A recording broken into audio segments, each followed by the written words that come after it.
Какой самый смешной, оригинальный, да и просто самый душевный сериал вы можете назвать? Конечно же, «После офиса». На этот вопрос лично я могу ответить не раздумывая. Это сериал «Клиника». Страшно подумать, 19 лет назад вышла пилотная серия «Мой первый день», показ которой состоялся 2 октября 2001 года в эфире канала NBC. Последний же эпизод 8-го сезона «Мой финал» вышел в мае 2009 года. Сериал также получил своеобразный бонусный спин-офф в лице необязательного к просмотру 9-го сезона. В этом выпуске вы узнаете, как после завершения съемок «Клиники» сложилась дальнейшая творческая судьба полюбившихся вам актеров и чем они занимаются сейчас.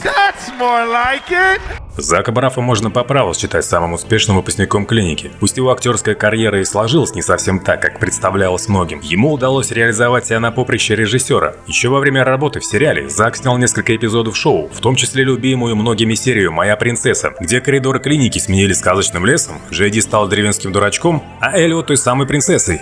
Забавно, я просила сильного и умного, а мне прислали деревенского дурачка. Зато я смелый, я только что спас эту рыбку из воды. Беги, приятель, беги. Да он просто устал.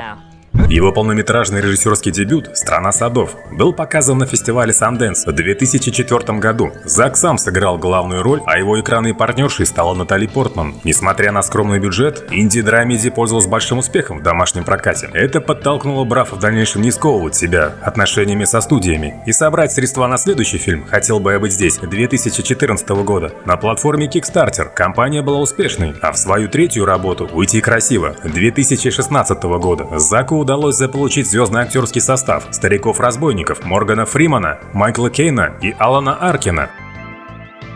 Последним авторским проектом Браффа стал сериал «Стартап» 2018 года, где Зак выступил главным продюсером и традиционно актером. Это ситком об общем семейном деле, и продержался он в эфире всего 1 сезон.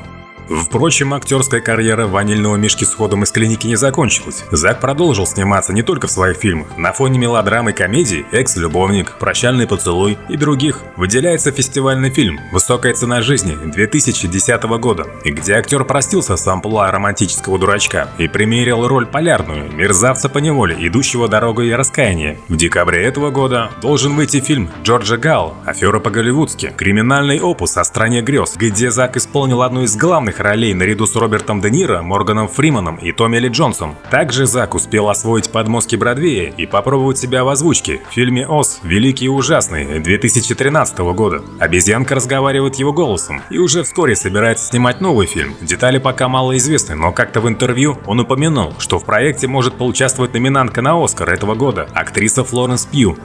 Что касается личной жизни, Зак Брафф считается одной из самых противоречивых персон современного кинематографа не только из-за необычного подхода к съемкам, но и благодаря своей скрытности. У романов Браффа и его личной жизни фанатам известно крайне мало. Воспитанный в уважении к традиционным еврейским ценностям, среди которых семья занимает первое место, Зак серьезно подходит к созданию семьи. Именно поэтому он еще ни разу не был женат. В апреле 2020 года Заку исполнилось 45 лет, однако он все еще остается неисправимым романтиком, идеалистом и оптимистом, хотя порой его оптимизм отдает тоской и безысходностью. Во многих его проектах присутствует хэппи-энд, но как только кончаются титры, зрители понимают, что несмотря на, казалось бы, счастливую развязку, героям не суждено быть счастливыми.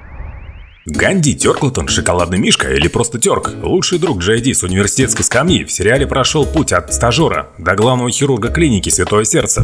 Тёрк, если мы уйдем прямо сейчас, возможно, вечером у меня хватит сил на секс. Принеси мою куртку. Детка, я не знал, какая твоя, я взял все куртки. Дай мне минутку, ладно? Я поговорю с Эллиот, а потом пойдем. А потом сексом займемся, да? Потом займемся? Какого черта ты делаешь? Я займусь сексом. Ненавижу это место. Сегодня вечером у меня будет секс. Да-да, секс. Дональд Фейсон так остался игроком на поле сериалов и ситкомов, не пробившись в высшую лигу. Он сыграл разведенного по весу в бывших, появился в эпизоде «Обитель лжи», «Рок-н-ролл на выезде», «Непригодный для свидания» и других. В полнометражных проектах за ним закрепился амплуа лучшего друга и товарища главного героя. Лишь изредка Дональду доставались ведущие роли в череде комедий средней руки: «Убьем жену Уорда», «Идеальный выбор», «Маленькое зло». Частенько Фейсон появляется в камео-эпизодах «Игра окончена, чувак», в том числе и во втором режиссерском проекте информации своего друга Зака Брафа «Хотел бы я быть здесь». В 2019 году на онлайн-платформах в России вышел фантастической красоты триллер, где Дональд снова остается в амплуа лучшего друга, в этот раз поневоле втягивающий товарища в неприятность. Довольно часто можно услышать голос актера в озвучке мультипликационных проектов «Ким 5 с плюсом», «Робоцип», «Время приключений» и других. У шоколадного мишки в личной жизни все в порядке. Дональд счастливо женат и воспитывает 6 детей. Сына от бывшей девушки, 3 от первого брака с Лизой Аски и еще 2 от второго брака с Кейси Коп. Всего у него 4 сыновей и 2 дочери, в том числе близнецы, мальчик и девочка. Эллиот и Джей Ди были есть одной из самых любимых и желанных пар, которым суждено быть вместе, но по разным причинам они то сходятся, то расходятся, расшатывая тем самым нервную систему зрителей. Но в конце концов они добираются до счастливого романтического финала в клинике. У Сары Чок есть и другая героиня Стелла, которая почти целый сезон пробыла пассией еще одного главного романтика нулевых, Теда Мосби, в ситкоме «Как я встретил вашу маму». Затем актриса продолжила свой путь по ТВ-экранам. В «Городе хищниц» ее коллегой по съемке стала другая звезда ситкома Кортни Кокс. В сериальной фильмографии Сары Чок есть и несколько проектов с менее говорящими названиями и разной успешностью, такие как «Безумная любовь», «Как прожить с родителями всю оставшуюся жизнь», «Просто нет слов», а также скетч-шоу стендап-звезды и актрисы Эми Шумер. В послужном списке среди полнометражных фильмов мелькают комедии и мелодрамы «Несносные леди», «После реалити-шоу», «Не та девушка». Так же, как и Дональд Фейсон, Сара Чок довольно много работает в озвучке, ее голосом говорят герои мультсериалов «Рики и Морти», «Робоцип» и несколько эпизодов «Секретной службы Санты». В конце этого года выйдет 10 эпизодов сериала «Улицы светлячков», основанного на одноименной книге Кристин Ханны. Экранной партнершей Сары станет Кэтрин Хейгель. Теперь немного личного. Сара уже много лет состоит в отношениях с юристом Джейми Афифи. У них 2 детей, мальчик и девочка. В 3-летнем возрасте старшему сыну актрисы диагностировали болезнь Кавасаки, лихорадка, которая чаще встречается у детей. Для привлечения внимания общественности к редкому заболеванию Сара сыграла в камео-эпизоде сериала «Анатомия Грейс», где у ее ребенка был этот недуг. А также Сара является послом детского фонда Одри Хёберн. Может, мне сразу после свадьбы забеременеть? До свидания. Карла, ну нельзя мужика о таком спрашивать, когда он за рулем. Ну, извини, виновата.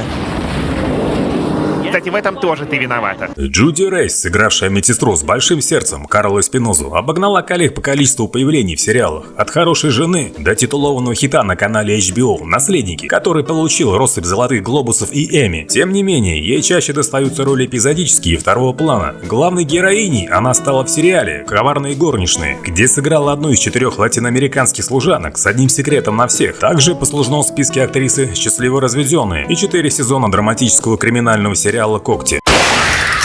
You work for me. I'm trying to get out of this mess, not further in. I want my money. They gon' pay. They gon' pay dearly. Из полнометражных картин фильм «Сфера» 2017 года и другие. Джуди Рейс в данный момент не замужем. Она прожила 11 лет в браке с режиссером Элвином Фигероа, а в 2009 году родила дочь от тогдашнего бойфренда Джорджа Валенсия. Бессердечный и суровый наставник Перри Кокс обожает длинные саркастические монологи, в которых он подтрунивает над коллегами и главным героем. Доктор Кокс, я с этим цветом не похожа на клоуна? Ну что ты, Барби, нет, ты похожа на проститутку, которая дает только клоунам. Джон Кристофер МакКинли, в отличие от своих коллег, чаще появляется в полных метрах, чем в многосерийных проектах. Еще во время работы над клиникой он снялся в триллере «Идентификация» 2003 года, в комедии «Реальные кабаны» и позже в криминальной комедии «Малыш Каннабис», а также «Эксперимент Офис», «Хороший католик» и других. А началась его карьера с роли в фильме Оливера Стоуна «Взвод» 1986 года. В 2005 году МакКинли написал книгу «Бестолковый кролик. Как быть успешным, не сказав ни слова». С 2016 года по 2018 год вышли 3 сезона сериала «Стенд против сил зла», где МакКинли примерил на себя роль шерифа в отставке и охотника на нечисть. О личной жизни Джона вот что известно. В феврале 1997 года МакКинли женился на Лорен Ламберт. Их сын Макс родился с синдромом Дауна. В декабре 2001 года Ламберт и МакКинли развелись. Однако в октябре 2020 года Джон был назван сайтом iParating.com отцом месяца. МакКинли активно поддерживает людей с особыми потребностями и входит в правление Всемирного фонда синдрома Дауна. В августе 2006 года Джон был помолвлен с инструктором по йоге из Малибу Николь Каслер, с которой к тому времени встречались уже 2 года. Пара Пара поженилась 7 апреля 2007 года. 2 февраля 2008 года у них родилась дочь, которую назвали Билли Грейс. А 24 июня 2010 года у них родилась вторая дочь, Кейт Алина. Ты знал. Мне кажется, твоя новая должность слишком высоко задрала тебе нос. Отныне я буду периодически тебе его опускать. Я типа должен этого испугаться, что ли? Нет. Просто мне надо было это сделать по-любому. С какой стати тебе надо было ломать свою метлу? Спасибо, старик. Уборщик любит рассказывать факты о своей жизни, хотя на самом деле почти всегда врет. Его хобби – коллекционирование чучел белок, которых он сам и набивает. Уборщик хочет быть полезным в медицине, считает, что убирая в клинике, он тем самым помогает людям. Иногда он выдает себя за лечащего врача, любит изобретать что-то новое. Вилка, дрель, парящий пылесос, чтобы быстро оказываться в нужном месте, перемещаясь по воздуху. Ключ, нож, ручка, соломинка. Мечтает о сыне с жабрами, с которой вместе будет искать сокровища в океане. А также он женился на девушке по имени Девушка. Нил Флинн прекрасно справился с ролью этого всеми любимого, абсурдного персонажа. Но мало кто знает, что Флинн изначально пробовался на роль доктора Кокса, а когда та отошла к МакКингли, он остался на эпизодическую роль безымянного уборщика. Персонаж вызвал такую симпатию у зрителей на тестовых показах, что он надолго задержался в клинике Святое Сердце. В жизни вне сериала самой яркой страничкой в его фильмографии стало появление в «Индиане Джонсе и Королевстве Хрустального Черепа» 2008 года. Еще одно звучное название «Дрянные девчонки» 2004 года, где Флинн сыграл отца, героини Линдси Лохан. За этим последовала череда сериалов. Флинн сыграл в ситкоме «Джои», спин-офф «Друзей» о похождении Требиани. В 2009 году, сразу же после съемок в клинике, Нил Флинн получил одну из главных ролей в сериале «Бывает и хуже». Этот успешный комедийный ситком продлился 9 сезонов. Сейчас он играет завсегдатая небольшого бара в забавном ситкоме у Эбби, снятом NBC. Так же, как и коллеги, работает в озвучке, в том числе в полнометражном мультфильме 2020 года «Супермен. Человек завтрашнего дня». О личной жизни актера ничего не известно. Боб Келса, главврач клиники, один из самых сложных персонажей.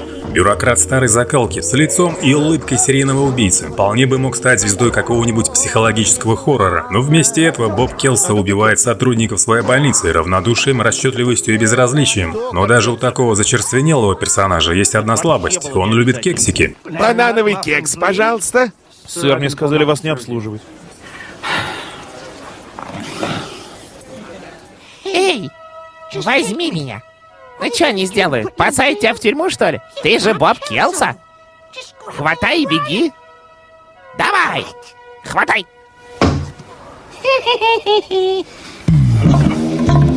А перед вами человек-кекс, человек-кекс. Если я кому-нибудь понадоблюсь, я буду у себя в офисе предаваться чревоугодию.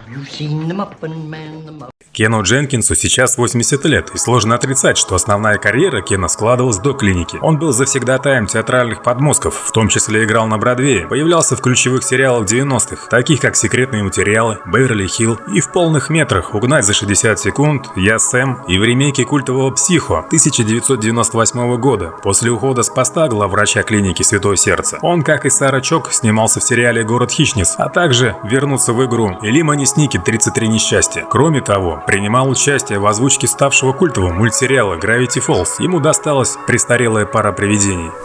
Кен Дженкинс 1970 года женат на актрисе Кэтрин Фотон Грант. У них 3 сыновей, один из них Дэниел Дженкинс, как и отец, играл на Бродвее. Что мне нужно, так это репортер. Кто-нибудь настолько неприметный и несущественный, чтобы мог подслушивать частные разговоры, записывать секретные разные секреты, и никто бы даже и не заметил, что он вообще где-то есть рядом. Я могу.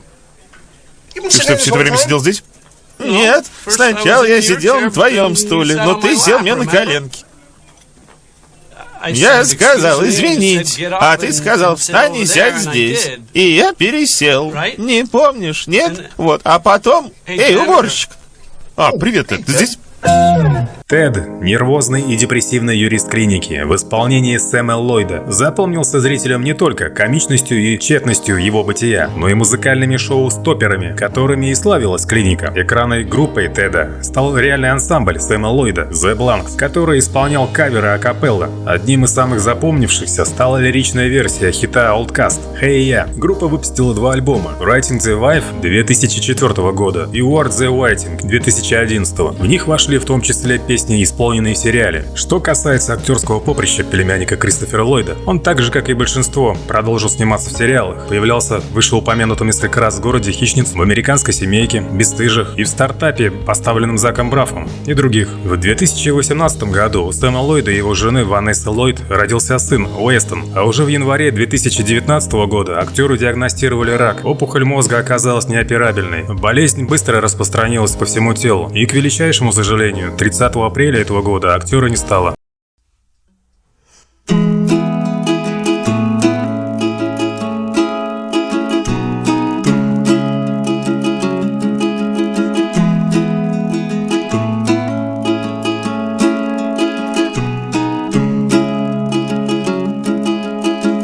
My baby don't mess around because she loves me so, and this I know for sure.